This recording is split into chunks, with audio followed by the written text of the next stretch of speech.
Welcome to all India times all times में आप सभी का स्वागत है।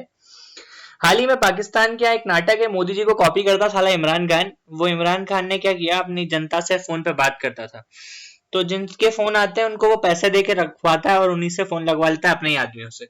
तो उन्हीं में से एक आदमी फोन लगा के बोलता है कि मैं आजाद कश्मीर यानी कि पाकिस्तान ऑक्यूपाइड कश्मीर से है। वो ये कह रहा है कि हिंदुस्तान मुसलमानों पर अत्याचार करता है, पाकिस्तान कश्मीरियों को मतलब रेप हो रहे हैं, लड़कियों के वहां पे अत्याचार हो रहा है। इन गधों को सालों को चाइना से इतना प्यार क्यों है? चाइना में तो यार स्मगलिंग होती है मुस्लिम लड़कियों की। आप लोग को नहीं पता तो इसमें कभी डिटेल वीडियो बनाएंगे। लेकिन इसी हवाले से पाकिस्तान के जो वजीर आजम इमरान खान है वो खतरनाक रो रहे हैं और वो चेतावनी दे रहे हैं हिंदुस्तान और भारत को कि भैया जब तक 370 को वापस नहीं लोगे तब तक हम कुछ नहीं करेंगे। वैसे तो उनका बाप भी नहीं लेगा 370 को वापस। चलिए, वीडियो काफी इंटरेस्टिंग है, एंड तक सुनिए इमरान खान की भचड़। जय हिंद, जय भारत दोस्तों। अस्सलाम वालेकुम। वालेकुम सलाम। फैसल भाई, मेरी आवाज आ रही है? जी जी बिल्कुल क्लियर आ रही है। बात कीजिएगा वजीर आजम से। खान साहब अस्सलाम वालेकुम। मेरा नाम वकास नसीम है सर, और मैं बाग आजाद कश्मीर से ताल्लुक रखता हूँ। जी जी खान वकास साहब, वजीर आजम साहब, क्या आपको ये रियलाइजेशन है कि कश्मीरी कौम आपसे कितनी उनसियत, अपनाइयत और खुलूस रखती है? और इसकी वजह है जिस दिलेरी से यूनाइटेड नेशन के अंदर आपने उनका मुकदमा पेश किया, बालाकोट वाक़े का जिस बहादुरी से आपने जवाब दिया, कोविड-19 के दौरान जिस तरह फेडरल ग्रांट के थ्रू आपने कश्मीरी कौम की मदद की, इंसाफ सेहत कार्ड के थ्रू 10 लाख तक के मुफ्त इलाज की सहूलत आपने 12 लाख कश्मीरी खानदानों को दी, और कश्मीर का जो सबसे बड़ा मसला था 18 से 20 घंटे लोड शेडिंग गुज़श्ता हुकूमतों में होती थी और जो अब खत्म हो चुकी है। लेकिन खान साहब, हम मायूसी महसूस करते हैं कश्मीरी लोग कि जब इंटरनेशनल फोरम पे कश्मीर का नाम आता है तो साथ क्रॉस बॉर्डर टेररिज्म, घुसपैठिए, एक्सट्रीमिज्म, रिलीजियस इंटॉलरेंस का लफ्ज आता है। लेकिन हिंदुस्तान में जब अक़लियतों के साथ जुल्म किया जाता है, मुसलमानों को स्टेट स्पॉन्सर्ड टेररिज्म का निशाना बनाया जाता है, तो दुनिया खामोश रहती है। जिसकी मिसाल है सर कि हिंदुस्तानी आर्मी के एक कर्नल ने समझौता एक्सप्रेस में मुसलमानों को जिंदा जला दिया, दुनिया खामोश थी। हिंदुस्तान नेवी का एक सर्विंग कमांडर बलूचिस्तान में कुलभूषण यादव दहशतगर्दी करते हुए पकड़ा गया, दुनिया खामोश रही। और अब खान साहब, जो सबसे खतरनाक सूरत हाल है कि चंद दिन पहले 7 किलो यूरेनियम 235 जो 90% प्योर थी, जो एटम बम बनाने में इस्तेमाल होती है, वो एक शख्स के पास 9 साल से मौजूद थी और वो उसे स्मगल करने की कोशिश कर रहा था। लेकिन पूरी दुनिया की मीडिया आउटलेट्स और इंटरनेशनल फोरम खामोश हैं। क्या? जी वकास देखें,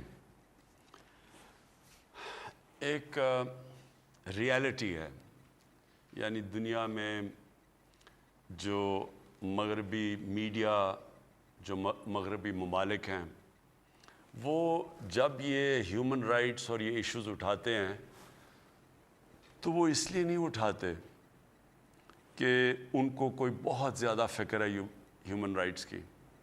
वो इसको बदकिस्मती से इस्तेमाल ज़्यादातर करते हैं अपनी फॉरेन पॉलिसी ऑब्जेक्टिव्स को आगे करने के लिए। ये हकीकत है। उन्होंने फ़ैसला किया हुआ है, मगरबी ममालिक ने, उनको खौफ आया हुआ है चाइना का। चाइना जिस तेज़ी से आगे बढ़ रहा है तो उनको ये डर लगा हुआ है कि चाइना आगे जाके ये मगरबी ममालिक से आगे ना निकल जाए। इसलिए उन्होंने ये फ़ैसला किया है कि हिंदुस्तान को तैयार करें चाइना के ख़िलाफ़ एक मजबूत ताकत बनाने में। तो जब उनके फॉरेन पॉलिसी ऑब्जेक्टिव्स में हिंदुस्तान आ जाता है जो खड़ा होगा चाइना के ख़िलाफ़, जो बिल्कुल ये अहमकाना सोच है, वो चाइना के ख़िलाफ़ नहीं खड़ा हो सकता, बल्कि हिंदुस्तान अपनी तबाही करेगा अगर वो खड़ा होता है। लेकिन वो ये कोशिश कर रहे हैं, क्योंकि वो उसके ख़िलाफ़ खड़ा करें, वो सब कुछ फिर भूल जाते हैं कि हिंदुस्तान में अक़लियतों से, मुसलमानों से क्या हो रहा है। हिंदुस्तान के अंदर जिस तरह उन्होंने हिंदू सुप्रीमिस्ट आइडियोलॉजी, यानी वो ख़ुद ये इसको तनकीद करते हैं। मैं ये ज़रूर कहूँगा कि पहली दफ़ा बाहर के अखबार, मगरबी अखबार अब इसकी तनकीद करते हैं, पहले नहीं करते थे। और इसमें हमारा पाकिस्तान का बहुत बड़ा हाथ है। हमने हर फोरम में उठाया, हमारा इस फॉरेन ऑफिस का बहुत बड़ा हाथ है। उन्होंने पूरी तरह हमने कैंपेन करी और उसकी वजह से आज अवेयरनेस है सारी बाहर कि ये जो ایک ہندوتا، یہ جو ان کی RSS آئیڈیالوجی ہے، یہ بالکل ایک طرف مغرب کچھ کہہ رہا ہے کہ دنیا کو لیکچر دیتا ہے انکلوسیونیس اور ہیومن رائٹس کی، اور دوسری طرف بالکل اس کے خلاف ہے.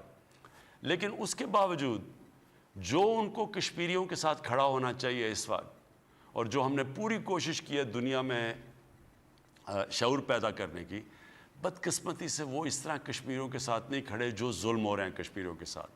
لیکن میں آخر میں یہ کہنا چاہتا ہوں کشمیر کے لوگوں کو کہ یہ میں بار بار کئی دفعہ سنتا ہوں کہ جی پاکستانی بات چیت شروع کر دی ہے ہندوستان سے، یا پتہ نہیں کیا کر دیا. میں آپ کو ایک واضح چیز کہنا چاہتا ہوں، جب تک ہندوستان واپس نہیں جاتا جو 5 اگست کو انہوں نے قدم اٹھائے ہیں، اور جو کشمیر کے اوپر جو انہوں نے سٹیٹ ہوڈ لی ہے، جب تک واپس 5 اگست کے اوپر واپس نہیں جاتا، پاکستان کی حکومت کوئی ہندوستان سے بات چیت نہیں کرے گی.